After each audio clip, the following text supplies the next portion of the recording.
Hey, what's up, everybody? This is David Brown, real estate agent, real estate investor. Welcome back to my channel.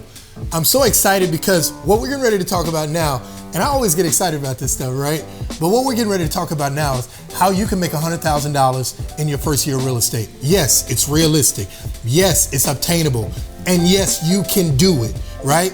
First thing I'm gonna say is though, if you like this video, subscribe, follow me, continue to, I'm giving sauce, right? So you gotta like eat this stuff up.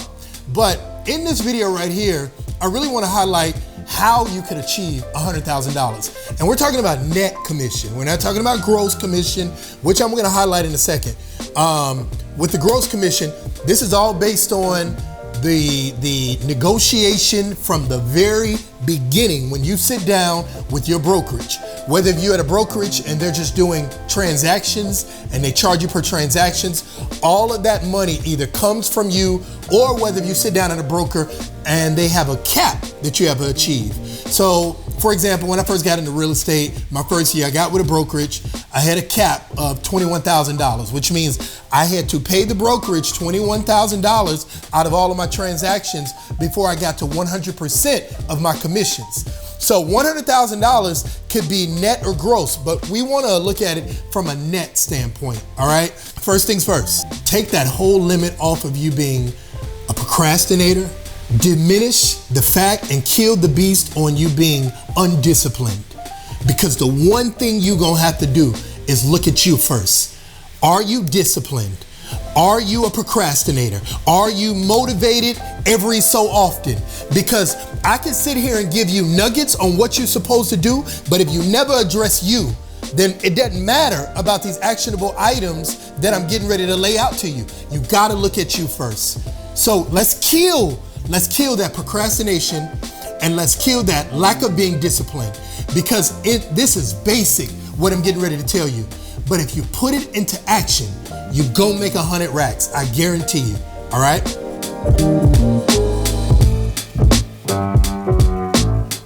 All right, listen, first tip, check it out. You can sit here and tell yourself all day long, I'm gonna reach out to all my friends, my family, I'm gonna let everybody know I'm an agent.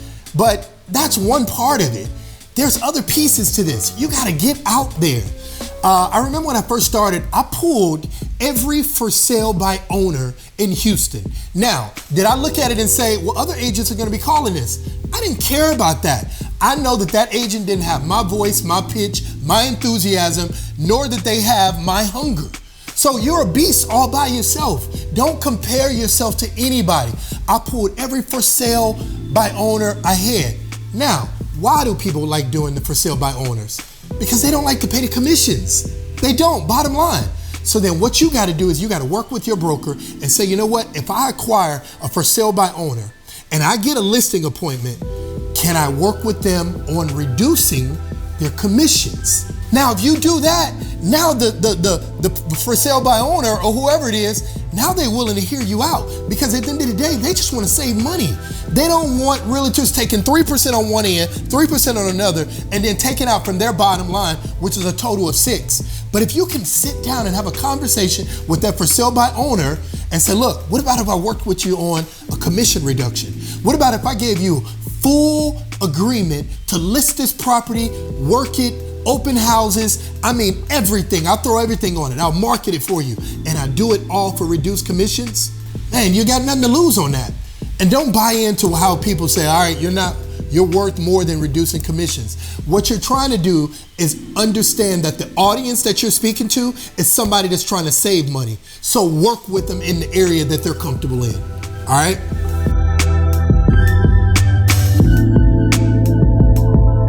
All right. Number 2, check it out. People don't do this, but if you just do this, it'll work. Listen to me. In Houston, we got what we call HAR. Every day, something on that list pops up for withdrawals. So let's say somebody was listing a house, right? And they said, well, look, this house has been on the market too long, or maybe the agent didn't work it well enough. Maybe the agent didn't do proper marketing. Maybe the agent didn't do open houses and due diligence to sell the home. Don't think, and this is no slug against agents, don't think these agents are all in the same spectrum as far as how they work business. No, that's why you got some that are at the top of the chain with selling homes, and you got some that are toward the bottom, because you got others that have great follow-up, that are very good at nurturing a relationship, that can call you and sell their value add, whereas others may not. So I want you to put yourself in a position like this. You got value, you got great communication skills, you know how to talk, you know how to present, you know something to somebody. So look at yourself as one of the best in the business first and foremost. Now on the HAR list, things come out every day that a home was withdrawn, a home was terminated. Those reasons have nothing to do with you. Now what you do is you pull that list. You can either send out something and say, I'm gonna mail something to it, I'm gonna send a postcard, you can call it, or if you want, you can even drive by. Everything again comes down to, what do I really want to put effort and time into? And I'm not trying to tell you to waste your time. What I'm trying to tell you is really sit down, map out those withdrawals and those terminated listings, and figure out how you could achieve, you know what, I know your agent may have failed you, but let me tell you why I can come in and make up the gap. Let me tell you how I can achieve selling this home for you. I know you may not want to give an agent another opportunity. I know you may want to have it sit for a while and then come back on the market a later date, but we could be missing a buyer. Put together a script for withdrawals and terminations, and trust yourself and put confidence in yourself that if it didn't work out with the other agent, that don't mean it won't work out with you. You really got to spend time with those withdrawals and those terminated listings, because you could get a good return out of it. It happened to me my very first year. I pulled 2 withdrawals. Now, let me back it up. I'm gonna be honest with you. I pulled about 100 of them, right? Pulled about 100 of them, but I got 2 out of them. The 2 were $500,000 homes apiece, right? I worked with them. I'm not gonna lie. I had to sweeten the deal. I gave them 2.5% commission rate, me on the selling end. Both homes. That 2.5 still was about $13,000. $13,000 on one home, $13,000 on another home. That's $26,000. Remember I told you you make $100,000? Now we got another $74,000 to play with. But that was an exercise that I did just for 2 homes. This stuff works if you put the work in.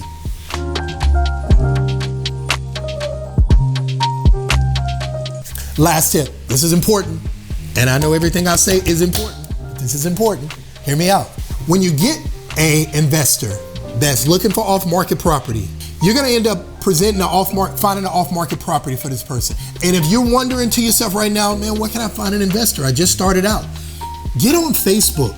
Find a investors appreciation gathering venue. They're doing them all the time. I see these things throughout the year. And then what you gotta do, take some cards with you. Take a trifle with you about what you do at your brokerage or what you do as an agent. Go with the intent to do business with somebody that you've never done business before. Walk up to the person, have a conversation. Hey, I see you're an investor. I see you're at this event. What are you looking for? What are you looking to gain this year? How many properties are you looking to purchase this year? Get to know them by understanding what their goals are. Now that you've made that relationship, they want to buy off-market property. What you do is this. You can make money on the front end and the back end. Be open with your investors. Be very transparent. Let them know, hey, I think I found a property for you. I gotta kind of bring this together. Maybe I found a wholesaler that we can work with. Maybe I found an acquisition company. Do you mind, since I brought this deal to you, that I take about $4,000 or $5,000 off the top for my commission? The investor, man, if he cares about money like any other investor I know, and he sees the value in that house and it's good profit and it's a good margin in that deal, he don't mind paying you something up front. Now you made money up front on the deal. You turn that into your broker will pay you a commission for it. Now the rehab got to be done on that house, right? Now you got to list it, right? You list it and you're going to make money on that end too. You've made money on the front and the back end. You made 4, let's say the house was $200,000. You make 2 or 3% on it. Now you made another 5. That's $9,000 that you made on that one deal. You continue to do that with your investors over and over, but you want to be transparent with them. You want to nurture the relationship with transparency and honesty. You don't want to just be putting deals together and then lose a good investor. Ask them up front, do you mind if I make $4,000 or $5,000 on the front of this deal? I got investors all the time that will allow me to do that. And I make money on the front end and the back end. That's gonna get you to 100,000. Guys, I hope you really like this video. Hey, no charge. I'm giving you this no charge. Go back, listen to the video again, take some notes, write this stuff down, see yourself doing it. If you really like this video, I want you to subscribe, I want you to forward it, I want you to share it. There's no reason that we should keep this stuff to ourselves. It's enough out here for everybody. That's why I do what I do. I don't have to hold on to any of this. I'm sharing it, and I'm asking that you share it abroad as well. All right, make sure you follow me on Instagram, David L. Brown 1911, and make sure to subscribe. Stay tuned to the next video. Y'all be blessed. I'll see y'all later.